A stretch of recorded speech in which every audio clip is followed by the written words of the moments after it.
What I want to read first is one from Proverbs, and then there'll be a theme. You'll catch a theme probably. This is Proverbs 26:11. As a dog returns to its own vomit, so fools repeat their folly. Then this is Peter 2:20. If they have escaped the corruption of the world by knowing our Lord and Savior Jesus Christ, and are again entangled in it, and are overcome, they are worse off at the end than they were at the beginning. It would have been better for them not to have known the way of righteousness than to have known it and then turn their backs on the sacred command that was passed on to them. And now we can read Matthew 10:22. And this one is about the end times. But as you guys know, the end times are perennial. They come and go. They don't have to be just the end times. And then also the end times there's little baby end times going on all the time in lots of ways. So the end times prophecies are not just for the official end of the world times. Okay. Brother will betray brother to death, and father his child. Children will rebel against parents and have them put to death. You will be hated by everyone because of me. But the one who stands firm to the end will be saved.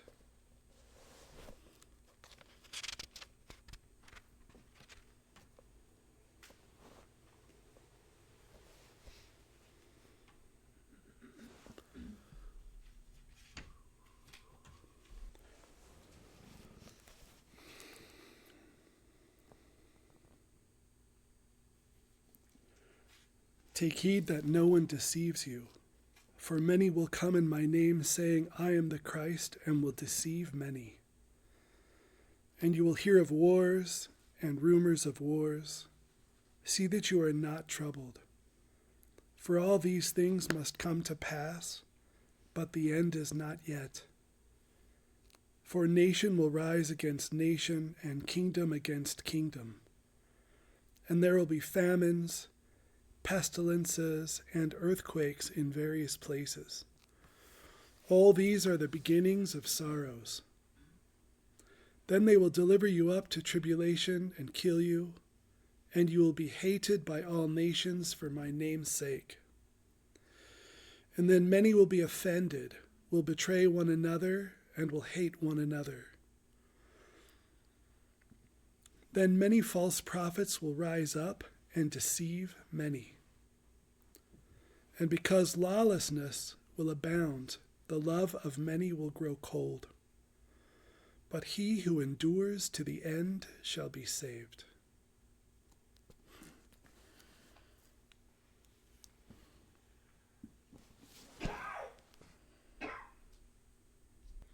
I feel like I dropped an accidental bomb on everyone.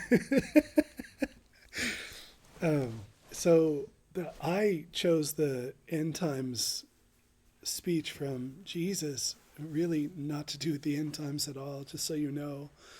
What I liked is when he said, he who endures to the end shall be saved.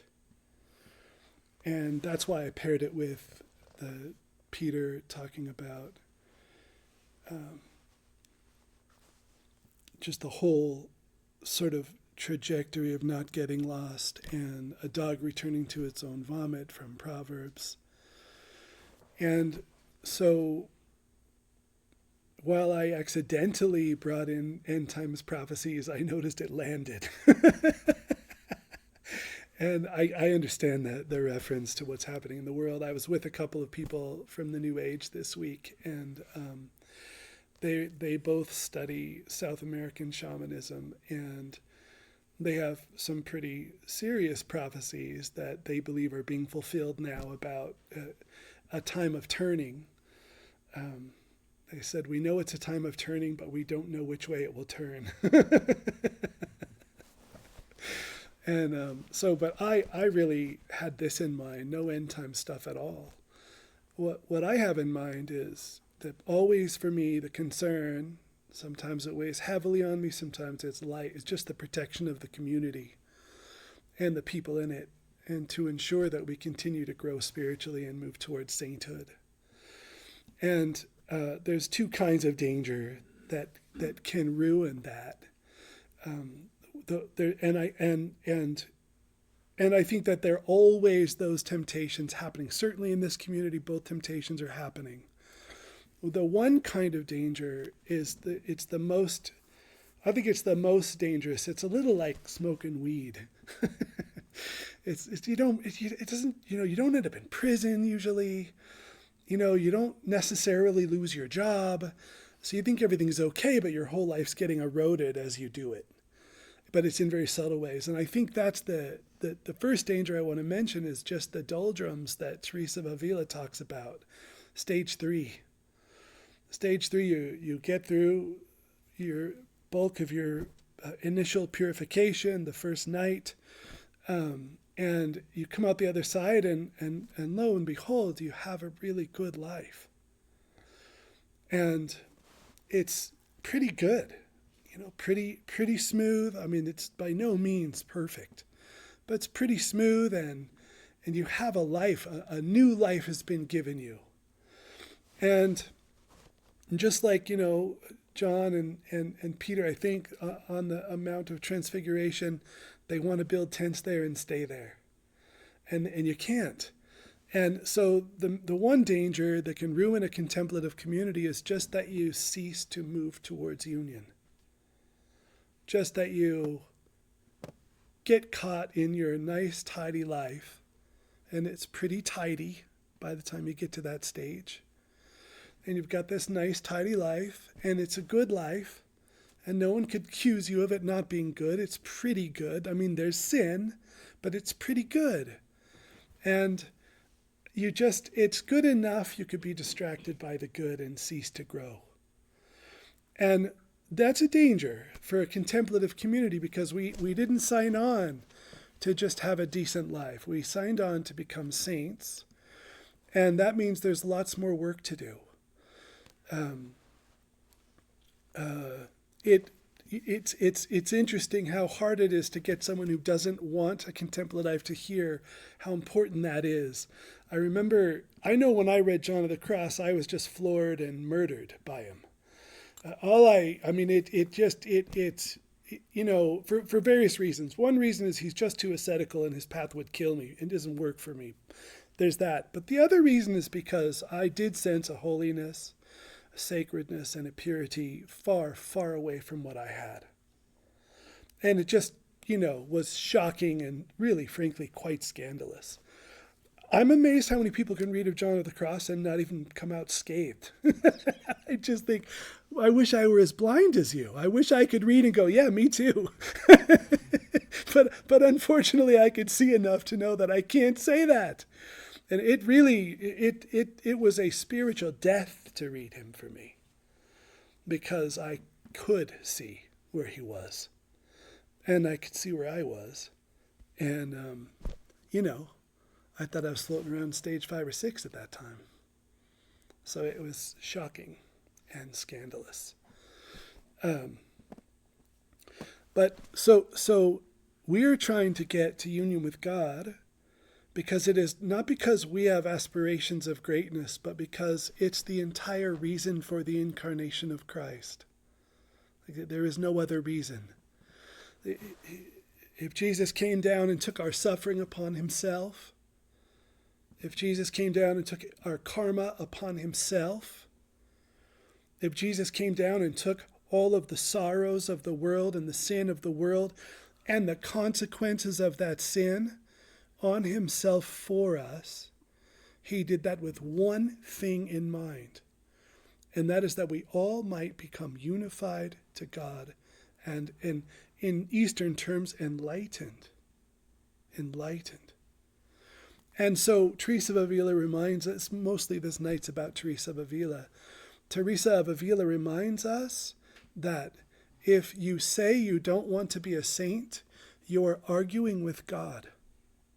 Because it is God's, everyone, they don't do it in here, but when you're new, what's God's will for me? That people want to know. And they want to know, should I turn left or right? Do I take this career or that career? What's God's will? And at some point, they stop asking that because they realize they know God's will. That God's will for them is to become a saint. That's God's will. And all these other concerns, what's God's will here, what's God's will there, that all starts to fall away as you get your head on straight, as you start to share the mind of Christ. Because they don't care. I mean, they kind of care which job, left, right. I mean, it matters a little. Everything matters and nothing matters. But one thing always matters. God wants us to grow and to become saints. And it's because saints is the bare minimum of what God's will was when creating humanity. It's not even about being special. I mean, Jesus probably won't applaud you. He'll say, okay, right on. We can start now. Like, here's the bare minimum to begin any kind of living from, right? Is sainthood. Everything else is a false living. And so from that perspective, the good life that you come to, when it becomes a distraction, becomes its own kind of pernicious evil. It's not overtly ugly, but, there's two kinds of sin. There's the sin of commission, what you do, and there's the sin of omission. These are the ones that haunt me. I mean, commission haunts me, I just wish I would never talk again. Sometimes we'd all be okay. But the sin of commission, that's one, but it's the omission that gets me. It's knowing the love I could have brought to her or him and didn't. It's what it could be like were I to not be a bum. Those are the sins that really weigh on me. That there's more light, more love, more joy that could be brought through. Less me, more them. My presence felt less. I think that needs to happen. My presence felt less, but it's felt. And how can I be more invisible? These are the things, man. Right? That we're called to this place, and all of the suffering of humanity is caused by us not living in that place. Right? That's the great Christian insight, from the Jewish insight to the Christian insight. It's not about external conditions. It's not if we could just put the right people in charge, we'd be okay. There are no right people. There are no right people. What we need is enlightenment. And that solves all other disorders. And, conversations this week with certain people returning to their own vomit. I want to, there's one thing I want to say, it's kind of dire, but I won't speak it in a dire way. But don't underestimate what you have here. If you get your soul cleaned out to some degree, any significant degree at all, and you go back to your old life, it will be worse than before. That's why Peter says it would be better if you hadn't gotten on the path. They didn't clean it all out so you could just go play. I mean, but do go play. But I'd said not just so you can go play. There's a reason for it. And to not continue growing is in some way to move back and lose things. And you won't see it's lost, but people around you who know you well will see, something is lost. You might not even know, but it's gone. So there's that danger. How do we protect the community? By remaining vigilant for what we're here for, what the purpose is. And it's love and joy. That's the purpose. Love and joy. And our request from God, hey, Clinton, Could you just stop clinging to all your suffering so you could come over here and love and joy with me? And then Clinton, I mean, I know I should, but I'm busy tonight with my suffering.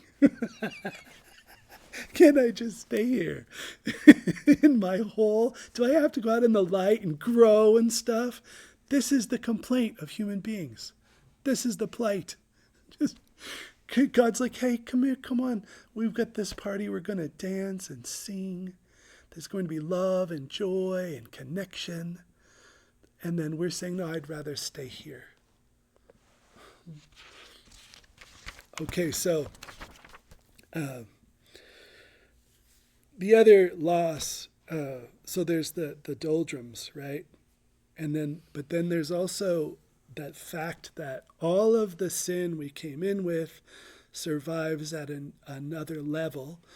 You're going to be surprised to hear me say this. John of the Cross says the deepest part of all of our sin survives.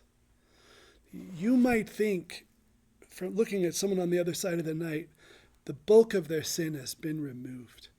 John of the Cross says all the branches have been cut, but the root is healthy. That's what he says. And it's always there to sprout all kinds of new stuff if we don't continue to grow towards God. So the other danger is that, and this is true, all Teresa of Avila, if you haven't read her in a while, you might check her out. If you have never read her, it's a problem. You should read her. She's the spiritual mother of this community. She knows what she's talking about. And she talks about how at every stage it is so possible to fall all the way back and lose everything you've gained. And Clyde, great Clyde, my first guy, the New Age guy, but great guy. Best one in some ways, I think. He said the price of freedom is eternal vigilance. And he would say this with such force. He would say, Clinton, 1,000 on my left might fall and 1,000 on my right might fall, but I am not going to fall. It never sounded like bragging. It sounded like a prayer.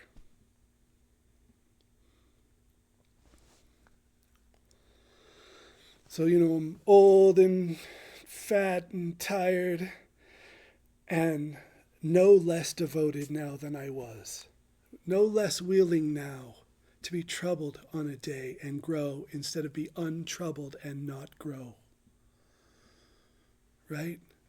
No less devoted now that I have this cherished daughter in my life that, if anything could have pulled me away from the path because life is good, it's having a family. I mean, whoa. But we just won't allow that. No way.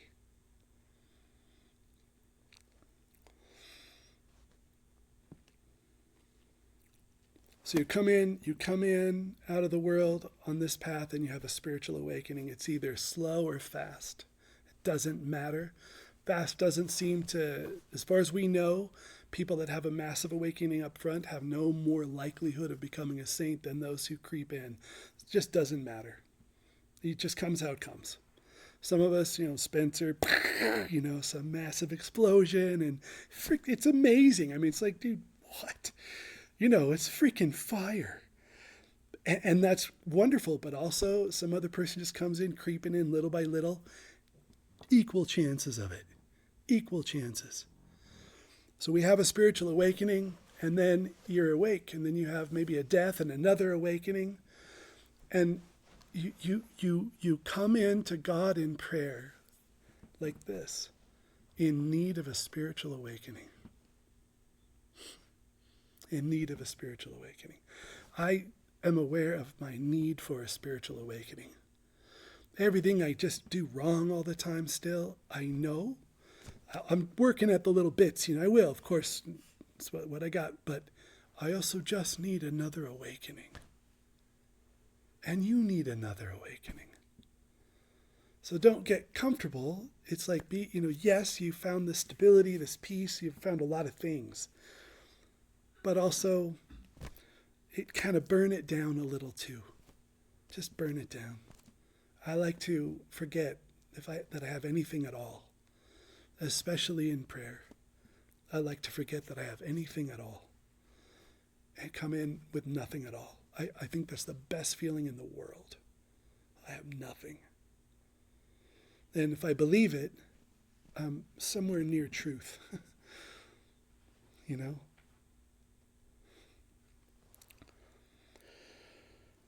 Your initial awakening pulls you out of your old life. And your next awakening pulls you out of your present life.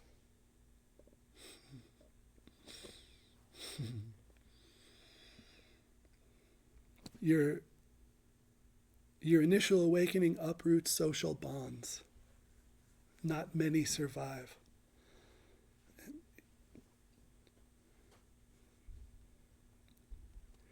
Your new spiritual awakening uproots social bonds, and not many survive.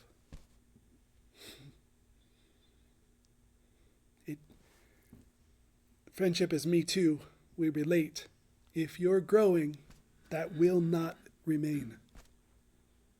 It will not remain. You won't relate, not if you're growing.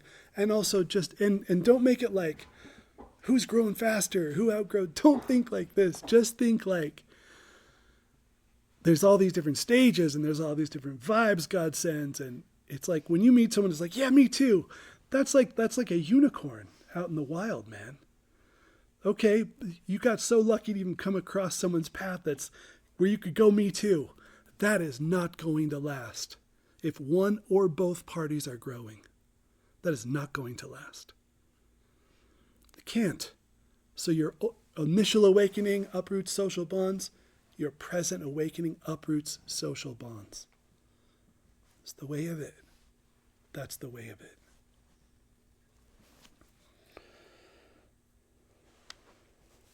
Your initial awakening reveals the sin of your social identity.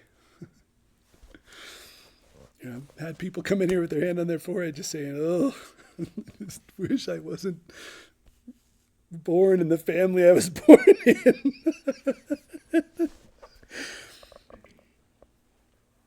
But your next spiritual awakening uproots your present social identity, which is also sinful and must die.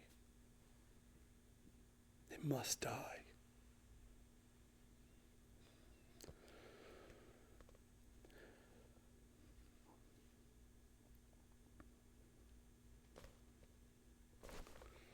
Your initial spiritual awakening, for a lot of people, some of these don't apply to everyone, but I've had conversations in the last few weeks with people where this does apply. Your spiritual awakening is impermissible in polite circles. You just can't talk about anything real or everyone gets annoyed. Your next spiritual awakening makes the friends you have now, maybe in here, impermissible. Impermissible. Most of what I would say is impermissible. I don't even bother talking about it.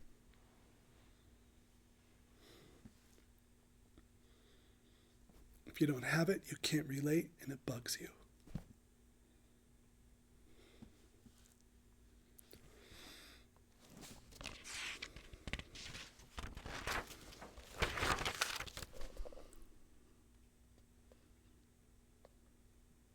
Blah, blah.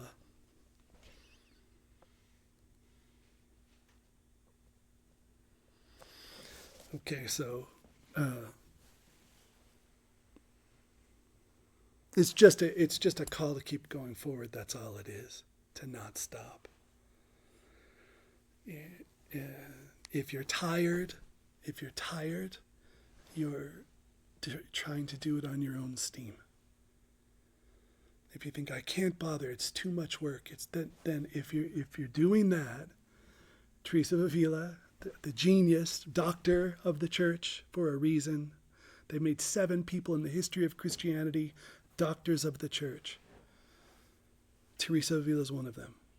She said, if you're tired, you're trying to do it yourself. You're confusing the fact that you must say yes to the transformation with you having to make the transformation happen. That's the confusion. That's when you get tired. When you think you have to do it, you get tired. When all you have to do is genuinely say, yes, I will be changed. Yes, I will give this up. Yes, I will die to this. When all you have to do is that, you don't get tired from it. Tired comes from being confused about grace. That's where tired comes from.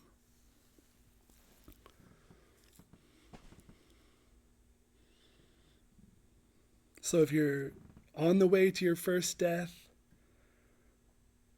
being born again after the first death, or on your way to your second death, or being born again after your second death, all the teachings are the same. They're the same.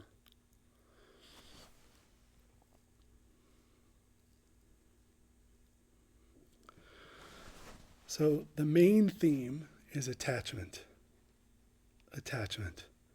We enjoy the goods of the world, but if we're attached to them, we become their slave. So this is the Jewish Christian lesson again. Is salvation a perfect house, a perfect family, a perfect community? Wine and friends? Is that salvation? If that's salvation, that's the old way. It failed. Very few people ever get it. And if you get it, someone might take it. That's not it. It's a failed experiment, whether it's the Jewish way or the pagan way. It failed. It doesn't work. Or is salvation a perfect state of consciousness?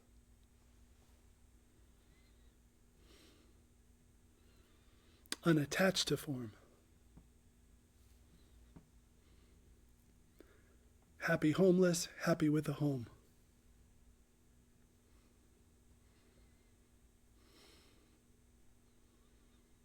Happy with a good job, happy with a bad job. Happy with no job, unhappy with no job. People that are unhappy that work are also unhappy when they don't work.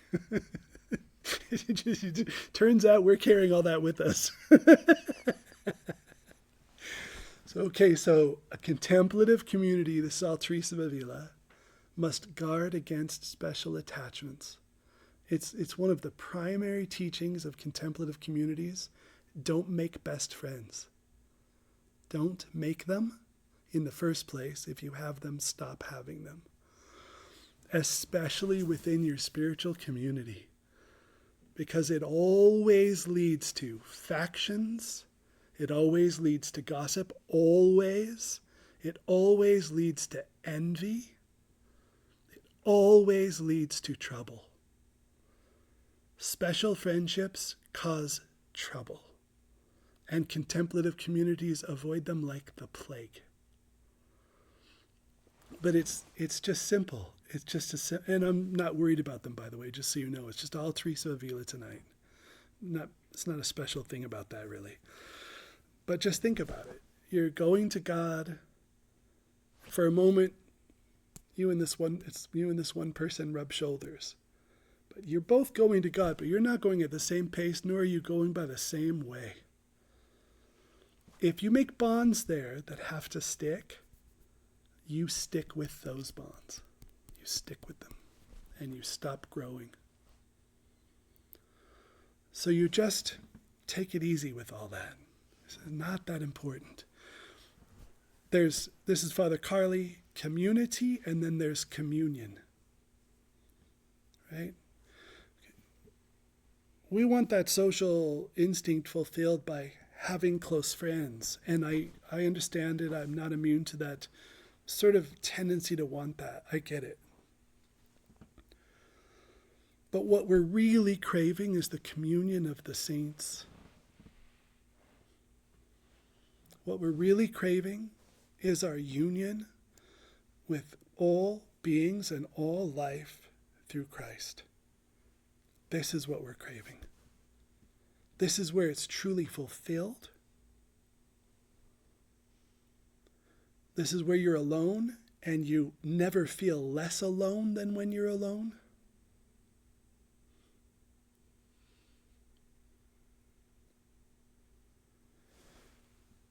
Because in that silence, you connect in a deep way to Christ, and in that connection to Christ, you're connected to all living beings.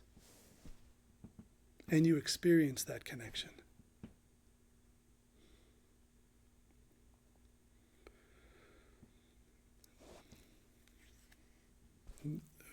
There's a prayer in Mass, and people like to hold hands, and Father Carley was grumpy. And if you knew him, he would tell you, yeah, that's just, he said, I wish people would stop that bullshit. I said, what? Holding hands? I'm brand new, What? He said, if you think you have to hold hands to be connected, you are wrong.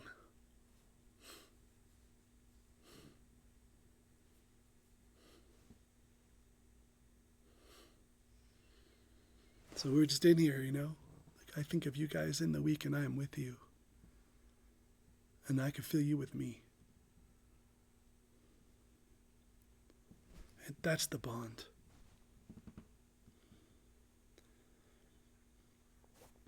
Special friends keep talking after the Holy Spirit leaves the room.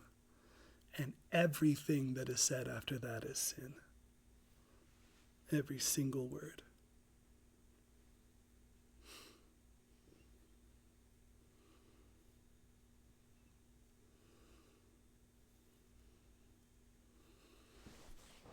That's why I love marriage, because we don't have to talk.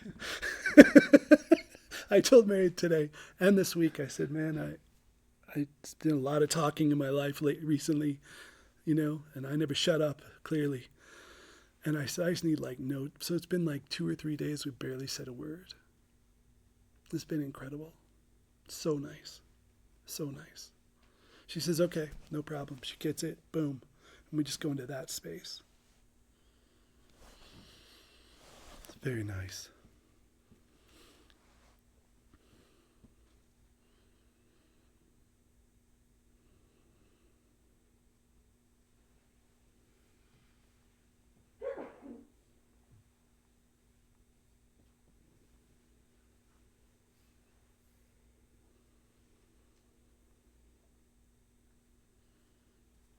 Then just the last little bit.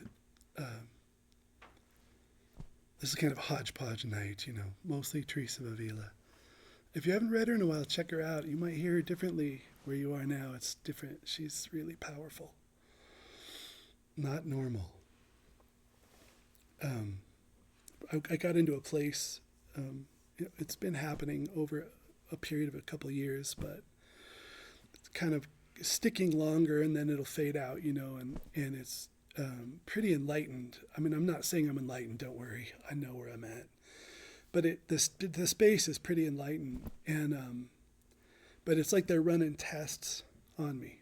They'll put me in it, and then for a while and pull me out, put me back in and pull me out, and it's pretty incredible. It has a lot of things, but the test the reason they keep pulling me out and putting me back in is because the test I fail, I guess the best way to say it, is the deep, dark, heavy gravity, seriousness, serious mind, something, this thing. If I lose even a little of it, they have to pull the experiment. And I think this time I didn't lose any. And they'll pull it, and I'll go, oh crap. I did lose some, just not a lot, but I lost some of it. So this is the experiment they're running, and it's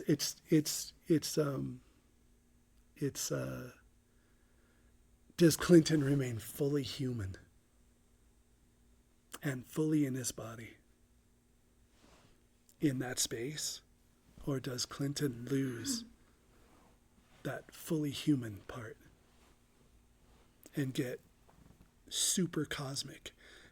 They're not keeping me from being cosmic. It's just if I lose the human part, it's something grave about that. It's a big problem for them. And they'll pull it. They'll just pull it.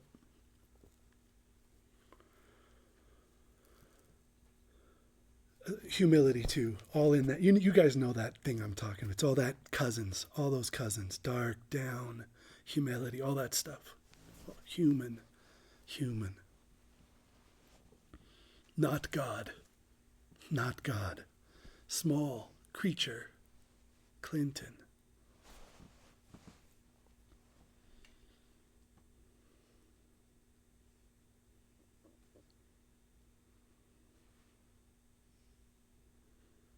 And it seems like it'd be so much easier just to stay up in that bliss. Like, it seems like you could just stay and go forever.